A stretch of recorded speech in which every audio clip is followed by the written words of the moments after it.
Hello. Welcome to a journey that might just surprise you. When you think of Japan, maybe you picture Kyoto's tranquil temples or Tokyo's neon chaos. These are the images that fill travel guides and Instagram feeds: serene gardens, ancient shrines, and the electric pulse of city life. These images are real, but they're just the surface. There's so much more beneath the postcard-perfect scenes that most visitors see. The Japan I know is full of contrasts, ancient traditions beside futuristic tech, order, and wildness side by side. It's a place where a centuries-old tea ceremony can happen next to a cutting-edge robotics lab, and where sumo wrestlers might stroll past capsule hotels.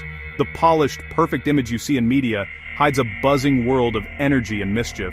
There's a playful spirit here, a sense of adventure that pulses through the nightlife, the arcades, and the laughter echoing in narrow alleyways. Here, discipline and respect coexist with surprising indulgence and quiet rebellion. Students bow in perfect unison, but after hours, karaoke bars fill with off-key singing and uninhibited joy. Even at festivals, tradition is mixed with a dash of modern flair. What if Japan, so often praised for its order, is also one of the most sinful places on Earth? Not in a way that's dark or dangerous, but in a way that celebrates pleasure, freedom, and the thrill of breaking the rules. Just a little. Not sin in the fire and brimstone sense, but the sin of indulgence, finding joy in unexpected, sometimes peculiar ways. From wild fashion statements to over-the-top desserts, Japan is a playground for those who seek delight in the details. It's about hidden freedoms and pleasures within a structured society. Secret bars tucked away in alleyways, private onsen baths, and ramen shops so exclusive you have to know where to look. These are the treasures that locals cherish. So let's set aside the stereotypes and take a peek behind the curtain. There's a whole other Japan waiting to be discovered, one that's vibrant, unpredictable, and endlessly fascinating. We'll explore what makes Japan tick and the many ways it breaks its own rules. From wild subcultures to quiet moments of rebellion, this is a country that constantly reinvents itself. This is a journey into a country far more human and far more fun than you might expect. It's a place where joy is found in both the extraordinary and the everyday. And it all starts with a simple, intriguing question. Are you ready to see the real Japan? Let's clear something up. When I call Japan sinful, I'm not judging. It's about challenging what we think is normal. In the West, sin is tied to guilt and breaking rules. In Japan, sinful is more about pure indulgence, like savoring Wagyu beef or losing an afternoon in an arcade. It's pleasure, without guilt. A quiet rebellion against the daily grind. The same society that values order also creates spaces for letting loose, like the izakaya, where the most reserved salaryman becomes loud and honest after a few drinks. It's not hypocrisy, it's a pressure valve, a socially accepted escape. So, is Japan a land of lawbreakers? Of course not. The real question: does Japan offer more chances for guilt-free indulgence than anywhere else? Here, you can be a saint in public and a sinner, in the best way, behind closed doors. That's a paradox worth exploring. Japan is a master of balancing opposites. You'll find ancient temples next to futuristic skyscrapers, and high-tech toilets with heated seats in the most humble places. Even a convenience store sandwich is a marvel of freshness and care. Technology is everywhere, yet fax machines still hum in offices. You can pay with your phone, order noodles from a vending machine, and see robots serving food, while old traditions persist. The Japanese value harmony, but in places like Harajuku, wild self-expression flourishes. Even in a society that prizes conformity, individuality bursts through in fashion and art. It's a place where the past and future, order and chaos, all live side by side. The result? A country that constantly surprises you. Here, even the smallest pleasures are elevated to an art form. It's a delicious contradiction, and it's everywhere you look. How does a rule-bound society have fun? With enthusiasm and clear boundaries. In Japan, fun is never random or reckless. It's intentional, almost ritualistic, and always respectful of others. The Japanese have mastered the art of letting loose, but in ways that never disrupt the harmony that's so central to their culture. Take karaoke. Here, it's not about performing for strangers in a crowded bar. In Japan, karaoke is private, tucked away in cozy rooms with just your friends or family. It's a safe space to be silly, to sing your heart out, and to forget about the outside world for a while. In these small rooms, even the shyest person transforms into a rock star. There's no pressure, no judgment, just encouragement and laughter. It's a place where inhibitions melt away, and everyone gets their moment in the spotlight. It's not about talent, but release, a joyful way to shed stress and bond with friends. The focus is on togetherness, on creating memories, and on celebrating the simple act of having fun. Then there's pachinko, Japan's answer to pinball and slot machines, but on a whole new level. Pachinko parlors are loud, chaotic and hypnotic, filled with flashing lights, and the constant clatter of tiny metal balls. For many, it's pure escapism, a place where the outside world disappears. Hours can slip by unnoticed as players chase the thrill of a big win, lost in the trance of the game.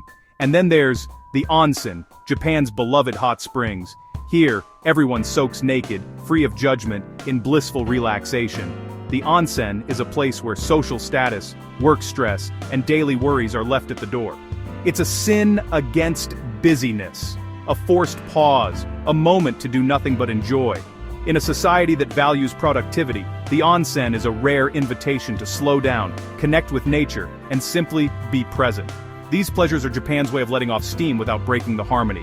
Whether it's singing, gaming, or soaking, each activity is a carefully crafted escape. Work and play are kept separate, but when it's time for fun, the Japanese go all in.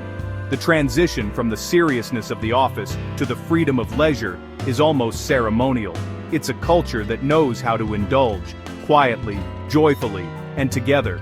Meals become celebrations, laughter fills the air, and bonds are strengthened over shared experiences.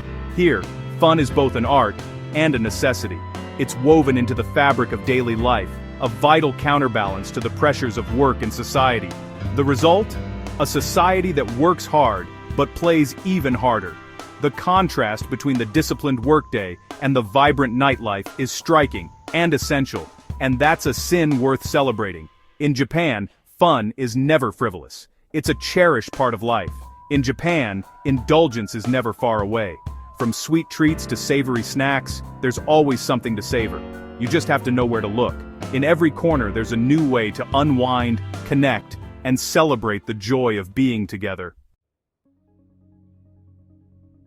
Japan's strictness hides some surprising freedoms. Beneath the surface of order and etiquette, there's a world where people experience a unique sense of liberty that might surprise outsiders. Public safety is so high that even young children confidently ride the subway, alone, navigating the city with a sense of independence that's rare in most countries. Lost wallets are almost always returned, often with cash untouched. This everyday honesty builds a foundation of trust that shapes daily life. This trust creates a mental freedom. Worries about safety just melt away. People can relax, knowing their community looks out for them. Drinking in public? Totally normal. Beer from vending machines is just part of the landscape. And it's not unusual to see people enjoying a drink in a park or by the river. During cherry blossom season, friends and families gather for picnics under the sakura trees, eating, drinking, and celebrating together, all in public spaces, without fear of judgment. Anonymity is another freedom. In Tokyo, you can reinvent yourself every day if you want. No one will question your style or choices. Subcultures thrive here, from bold Harajuku fashion to niche hobbies, all coexisting without judgment or interference. The rule is simple: don't bother others, and you're free to be yourself. This unspoken agreement lets everyone carve out their own space. Whether you're outgoing or reserved, you can express your individuality or simply blend in, and both are equally respected. Even silence is a luxury here. There's no pressure for small talk. People can simply enjoy peaceful coexistence, side by side. You can eat, ride, or walk in silence, and it's not seen as awkward. Instead, it's a sign of respect for others' space. Sharing a quiet moment with a stranger isn't uncomfortable, it's simply part of the culture. These freedoms, safety, anonymity, peace, are rare in today's world, but in Japan, they're woven into the fabric of daily life. In Japan, these small freedoms are not privileges, but everyday realities. It's a structured society, but within those lines, there's room to breathe, to be yourself, and to find unexpected moments of joy. Sometimes, the strictest rules create the most unexpected freedoms, allowing individuality to flourish in surprising ways.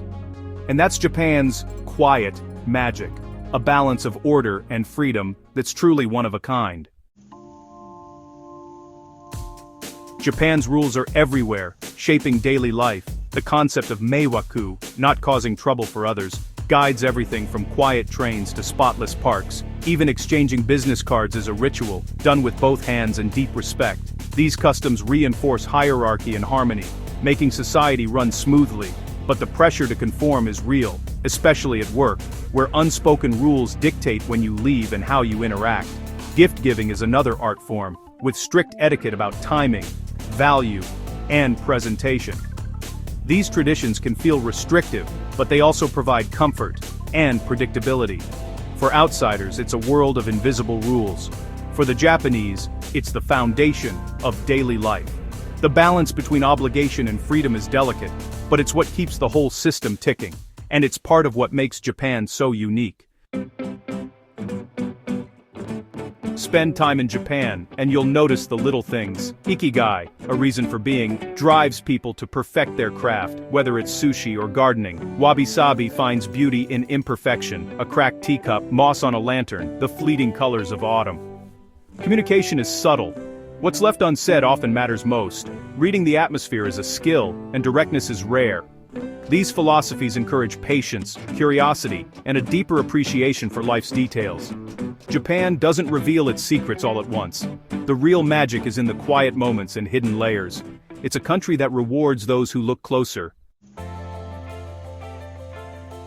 So, is Japan the most sinful country? If sin means chaos and crime, absolutely not. Japan is safe, orderly, and respectful. But if sinful means guilt-free indulgence and embracing contradictions, then maybe it is. Here, perfection and pleasure go hand in hand, and private joys balance public restraint.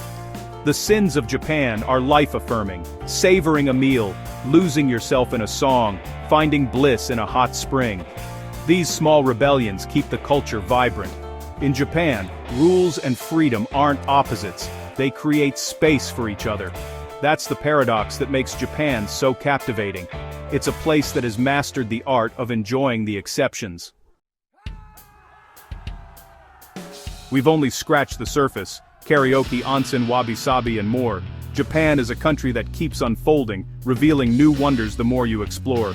Your impression matters most. Order futurism, or a beautiful puzzle of contradictions. The real magic is in discovery, and forming your own connection. Keep your curiosity alive. Every culture teaches us something about ourselves. The quirks that seem strange often reveal our shared humanity. If you've enjoyed this journey, join our community for more stories and adventures. Let's keep exploring together. There's so much more to see, and I, for one, can't wait.